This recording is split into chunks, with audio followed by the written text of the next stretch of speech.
You came to the house. I came to the house, but before that, I had put in heavy pitching for Olivia. I wanted this girl bad in Greece. You think you know Greece? Think again. Behind the slick hair, poodle skirts, and iconic dance numbers lies a story of casting chaos, painful injuries, age-defying performances, last-minute songs, and even pants so tight, the actress had to be sewn into them. From tragic consequences to unforgettable improvisations. This isn't just the musical you love. This is the wild, weird, and wonderful world behind the scenes of Grease. Let's pull back the curtain on 20 behind-the-scenes secrets that will make you see the movie in a whole new light. 1. Olivia Newton-John almost said no. Before she became Sandy, Olivia Newton-John was ready to walk away. At 29, she thought she was far too old to play a high school student. Her music career was soaring, and she feared a movie flop might destroy it. She insisted on a screen test just to see if she could pass as a teenager, and only then did she agree. John Travolta, already attached to the film, was relentless. He said, "There was only one person on this planet who could be Sandy, and I was hellbent on getting her in the movie." Turns out he was right. 2. Travolta wasn't always Danny Zuko. Believe it or not, Travolta wasn't originally cast as Danny Zuko. In the touring stage version, he played a side character, Duty. But from the beginning, he had one goal. He wanted to play Danny. He got his wish after Henry Winkler, aka the Fonz, was offered the role and turned it down to avoid being typecast. Winkler later admitted that saying no to Grease was one of his biggest regrets. As he put it, Travolta said yes to the role and went home and bought a plane. "I went home and had orange juice." 3. Too old for high school? Travolta was 23 when he played Danny. Olivia Newton-John was pushing 30. Most of the cast was way out of high school age. Michael Tucci, who played Sonny, was already in his 30s. Critics didn't hold back, but casting director Joel Thurm had the perfect response. Grease isn't a documentary, it's a fairy tale, and audiences agreed. In the middle of a 1950s nostalgia craze with shows like Happy Days, nobody seemed to care that their favorite high schoolers were more ready for a mortgage than prom. 4. Olivia sewn into her pants. That legendary black outfit in the final scene? It wasn't just tight, it was one-of-a-kind, old, and fragile. When costume designer Albert Volsky couldn't get the zipper to work without risking damage, he did something drastic. Olivia Newton-John was literally sewn into those pants every morning. Incredibly, she pulled it off with grace. The pants were later sold at auction for $162,000, with all proceeds going to her Cancer Research Institute. 5. Jeff Conaway's tragic injury. Jeff Conaway, who played Kenicky, brought energy and charm to the role, but behind the scenes, he was in agony. During the high-energy Greased Lightning number, Conaway fell while dancing on top of the car and seriously injured his back. To cope with the pain, he began using opioids, and sadly, it led to a lifelong addiction. He died in 2011. His injury on Grease was the beginning of that downward spiral. 6. Stalker Channing destroyed her hair for Rizzo. Playing the tough-as-nails, no-nonsense Rizzo wasn't just a character. It was a personal and professional gamble for Stockard Channing. At the time, Channing was already in her mid-30s, well past the age of a high school student, and she wasn't exactly a household name. In fact, she was a last-minute addition to the cast. But when she got the offer, she grabbed it with both hands. She needed the role, and she was willing to make sacrifices to land it. One of the first things she did was dye her hair dark for the part, a bold move in an industry obsessed with appearance and youth. The harsh chemicals not only changed her look but severely damaged her hair. But Stockard wasn't interested in glamour. She was focused on authenticity, and boy did she bring it. Rizzo wasn't your typical sweet, squeaky clean high school girl. She was biting, sarcastic, sexually confident, and emotionally complex. Channing's performance gave the character a raw vulnerability that made her more than just the mean girl. She became the emotional backbone of the movie. Songs like "There Are Worse Things I Could Do" peeled back Rizzo's tough exterior, revealing a girl who was afraid, judged, and very, very real. Channing later admitted she was surprised the role resonated with so many. "I didn't expect to be remembered for Grease," she said in a 2015 interview. But Rizzo, she stuck with people. She wasn't perfect, and neither am I. I guess that's why people still come up to me and quote her lines. Despite initial skepticism about her casting, especially from studio execs who felt she looked too old or too hard, Channing's performance silenced the critics. She earned widespread praise, and Rizzo became one of the most iconic female roles in musical cinema. For Channing, Grease wasn't just a movie, it was a second chance, and she made it unforgettable. 7. The real high school behind Summer Nights. The Summer Nights number was filmed at a real high school, Venice High in California. Students were actually present during filming, and their natural excitement gave the scenes an authentic vibe. Grant Francis, a teacher there at the time, recalled how they installed the Rydell High sign to cover the school's real name, and how real teenagers buzzed around the set, creating that perfect high school atmosphere. 8. The greased lightning car's evolution. That iconic hot rod wasn't so hot when they found it. It was a battered 1948 Ford Deluxe convertible, with a broken windshield, mismatched tires, and a headlight missing. But through movie magic and a serious tune-up, it became the fantasy vehicle of every greaser's dreams. A second, souped-up fantasy version was created for the finale, complete with candy red paint, lightning bolts, and even a plexiglass hood. 9. Olivia nailed Bad Sandy. Eventually, for Olivia Newton-John, playing Sweet Sandy came naturally. With her wholesome smile, gentle voice, and girl-next-door charm, she was the picture of innocent 1950s femininity. But when the script called for Sandy to shed her poodle skirts and good girl image for the finale, Olivia had serious doubts.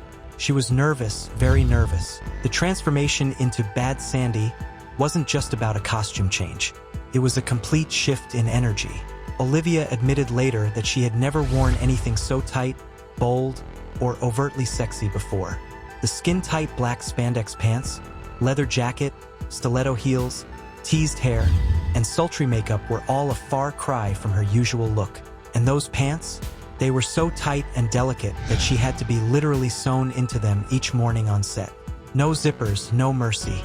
The day she first walked onto set in full Bad Sandy mode was something she'd never forget.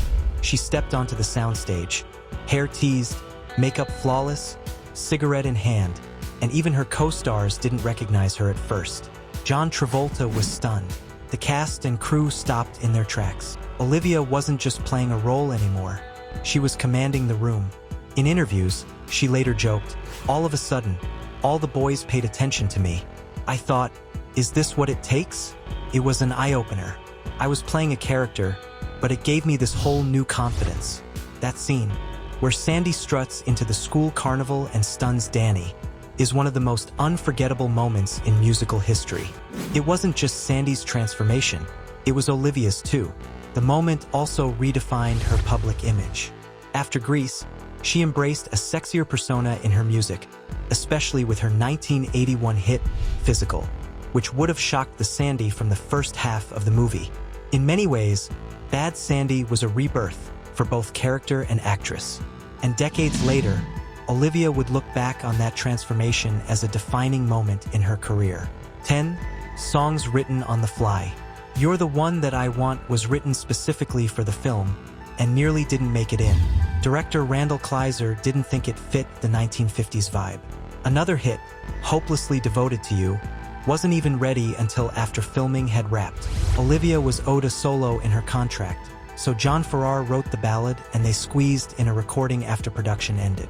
Both songs became massive hits, selling millions and solidifying the film's place in music history. Great, let's continue the script right where we left off, keeping the same storytelling tone, pacing, and cinematic style, until we reach the full 4,000-word mark. 11. Real River, Real Risk, The Thunder Road Race. The thrilling drag race at Thunder Road wasn't shot on a soundstage. It was filmed right in the Los Angeles River Basin, between the 1st and 4th Street bridges downtown. It looked gritty because it was gritty. The water on the ground was stagnant and filled with trash. Some cast members even got sick during filming due to the unsanitary conditions. But it added realism and danger that made the scene unforgettable. The race was intense, and when Danny's greased lightning got scraped by the enemy car's razor hubcaps, it added to the drama.